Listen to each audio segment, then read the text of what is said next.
নমস্কার বন্ধুরা, সত্যম শিবম চ্যানেলে সকলকে অনেক স্বাগত। আজকে অনেকদিন পরে ব্লগ স্টার্ট করছি। এই দেখো, এই সত্যম শিবম এখনো অর্ধেক উঠেছে।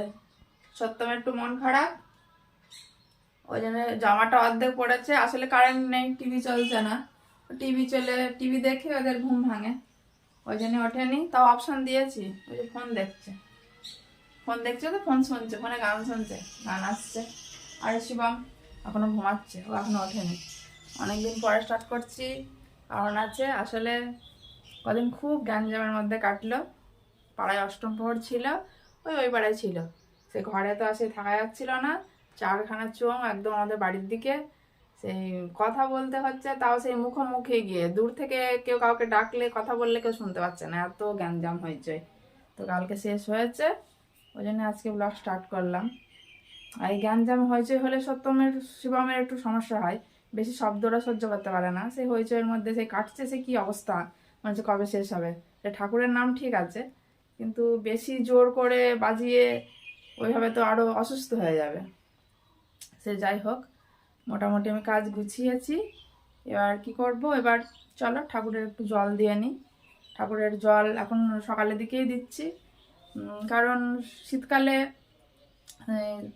তো মানে সকালের দিকে দেওয়া হতো না, কারণ সকালে তার গায়ে জল দেওয়া যেত না শীতের মধ্যে। ওই জন্য স্নান করে, শীতকালে স্নানের তারা থাকে, স্নান করে তারপরে পুজোটা দিতাম। কিন্তু গরমকালে 3বার করে প্রায় স্নানই হয়ে যায়। একবার মাথায় জল দিই, 2বার গায়ে জল দিই। সকালবেলা গায়ে জল দিয়ে নিয়েছি, তাই দেখলাম যে স্নানের তো এখন খুব তাড়া থাকবে না, রোদের জোর, তাহলে ঠাকুর না খেয়ে থাকবে। ওই জন্যই আগে ঠাকুরকে সেবা দিই, তারপরে আমাদের সেবার জোগাড় হবে। চলো পুজো।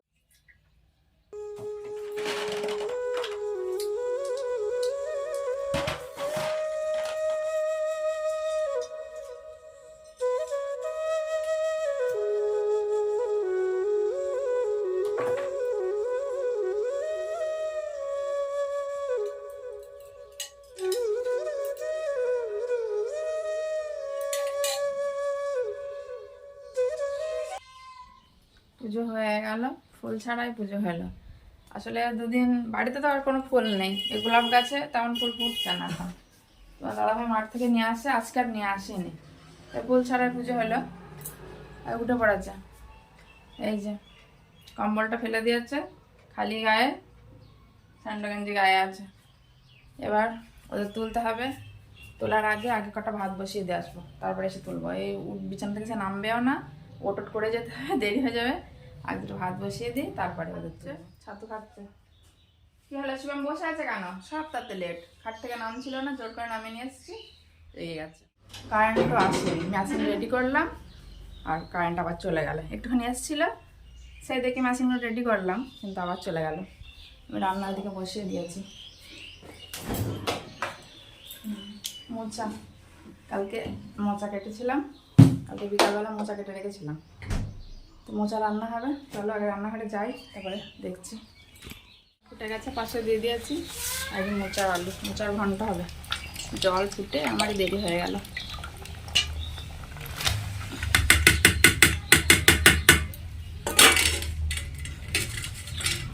মোচার ঘন্ট আর মাছ রান্না হবে, মাছ নিয়েছি। কারেন্ট চলে এসছে, থেরাপি নিয়ে যাবে। দাদা নেই, এখনো খাচ্ছে, দাদা কখন হয়ে গেছে। দাদা নেই, নাও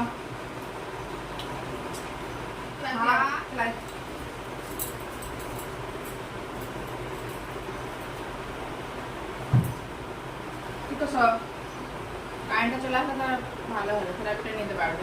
তাহলে কি করবে, এত মাথা খারাপ হয়ে যাচ্ছে। দাদা নে, তাড়াতাড়ি খা, পাটা ছড়া।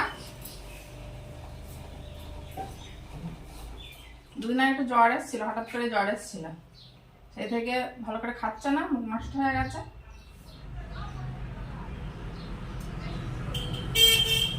পরের দিন তো ভাত খাওয়াতেই পারেনি, সে গোটা রান্না করে খাইয়েছি, না খাইয়ে তো আর কমপ্লিট। মুসুরের ডাল, মাছ ভাজা, মাছের তেল, এই যে মাছের ঝাল, এটা দুপুরে। মোচার ঘন্ট, আলু সিদ্ধ, সকাল আলু সেদ্ধ, ডাল, মোচার ঘন্টা দুবার হয়ে যাবে, আর মাছ ভাজা আর মাছের ঝাল দুপুরে। আর এই যে গরুর খাবার, গরু বলছি আমাদের মা লক্ষ্মী, মা লক্ষ্মীর না মা লক্ষ্মীর আর নাম হয়েছে তো কি যেন কুন্তি, তোমার দাদা ভাই নামকরণ করেছে কুন্তি, দেবী কুন্তির জন্য। ভাত হচ্ছে খুদ আর হচ্ছে ভুট্টার গুঁড়ো। এই হবে আমাদের মাতা কুন্তির খাবার। আর মানে খেতে চলে এসছে আমাদের অফিসার, গেটের শব্দ হইলো, এই যে খেতে চলে এসছে। হয়ে গেছে রান্না কমপ্লিট। নাকে কথা হয়ে গেছে তো তোমার? না ঠান্ডা লেগে কেমন নাকে কথা হচ্ছে, ঠান্ডা লেগেছে প্রচণ্ড। এই দেখো সত্যম কাজ করছে, লক্ষ্মী ছেলে হয়ে কাজ করছে, বলা লাগছে না, চুপচাপ বসে বসে কাজ করছে। আর এই শিবম ওই ঘরের ওই কোনায় দাঁড়িয়ে আছে, বার হচ্ছে না। এখানে শরীর খারাপ হয়ে একটু ঘ্যানঘ্যানা হয়ে গেছে। এই বালতি সব দিয়েছি, তুলছে না, এই যে বলের বালতি। আর সত্যম একটু দুলছে আর কাজ করছে। বাইরে বেরিয়ে আয়, আমার কাজ মোটামুটি হয়েছে। ঘরটা একটু মুছবো, হয়ে যাবে। সিঁড়ির দরজা সকালবেলা বন্ধ করা হয়নি, জ্বালানি নিতে এসেছিলাম, আবার খুলে রাখলে আবার কখন আবার মানে তাকানো যাচ্ছে না। আর ওই দেখো চুন, বলছিলাম না দেওয়া আছে, দেখেছো এইভাবে দেওয়া, এখন খোলেনি, ওদিন খুব বাজলো। এই যে আমাদের শিবম বাবা শেষ পর্যন্ত কাজ করছে, প্রথমে করছিল না, আজ লক্ষ্মী ছেলের মতো করছে, শেষ আর বলতে হয়নি। ওই তো গুড বাই। আর এই যে আমাদের সত্যম বাবা কলা খাওয়া স্নান করা হয়ে গেছে, স্নান করে গেঞ্জি ভরে নিল, এবার বসে পড়বে ঘরে খাটে। সত্যম বাবা আবার নিচে বসেন না, সবসময় খাটে বসে থাকে, নিচেই খুব কমই দেখা যায় ওর। সত্যম শিবম বিকালে একটু বেরিয়েছে, হাঁটি পা দুই ভাই খুব আনন্দ নিয়েই ঘুরে বেড়াচ্ছে। আর শিবম আবার দাঁত বার করে করে হাসছে। ওই সত্যম ওর গাড়ি বাইরে, ওখানে গাড়ি দেখছে আর আনন্দ। কত করে দোকানে? তোমাদের দাদা ভাই ওই যে গরুর আটা নিতে এসেছিলে, ও গরুর খাবার দিয়ে আবার মাঠে চলে যাবে। আয় তোরাও চলে আয়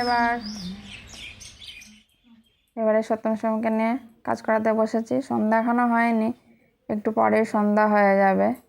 তো এগুলো হচ্ছে আকবেশালের কাজ, অনেকে হয়তো জানো, আমি বলেছি। আর যারা নতুন দেখছো তারা বুঝতে পারছো না, তাদের জন্যই বলছি। এগুলো করালে আই কন্ট্যাক্ট ভালো হয়, ঘুম ভালো হয়। কয়েন তো আমি কাজ করাতেই পারিনি, সে বলছিলাম না অষ্টম প্রহর গ্যাঞ্জাম হইচই, আমারও হাই উঠছে, এ ঘুম পেয়ে যায় খালি। এই কাজগুলো শান্ত পরিবেশে করালে ভালো হয়। এই কাজ তো অনেক স্টেপ, আমি তো আর সব করে তোমাদের দেখাতে পারছি না, এগুলো দেখাতে গেলে লম্বা হয়ে যায় ব্লগ, তো কিছুটা তোমাদের দেখাচ্ছি। হয়ে গেল কাজ করানো, কিন্তু আমার ঘুম পেয়ে যাচ্ছে। এই লাইটের কাজ করাতে বসলে আমার ঘুম পেয়ে যায়। রাতের খাবার বসিয়ে দিয়ে আসলাম, ভাত হচ্ছে, ভাতই হবে, দুধ ভাত ফুটিয়ে গ্যাস বন্ধ করে দিয়েছি, খাওয়ার টাইমে নামিয়ে নেব। আর এই যে সব আছে এই ঘরে, চাংপাটি ঘুম পাচ্ছে নাকি, সে কথা সে বলছিলাম না ঘুম হয়নি, শুয়ে শুয়ে টিভি দেখছে, টিভিতে কার্টুন হচ্ছে। আর সত্যম বাবার হাতে ফোন, আর এই যে তোমাদের দাদা ভাই, তাকাও, হেডফোন কানে টাটা করে দিয়েছে। তাহলে বন্ধুরা আজকের পর্ব এখানেই শেষ করছি, পারলে সত্যম শিবম চ্যানেলটিকে অবশ্যই সাবস্ক্রাইব করো। টাটা।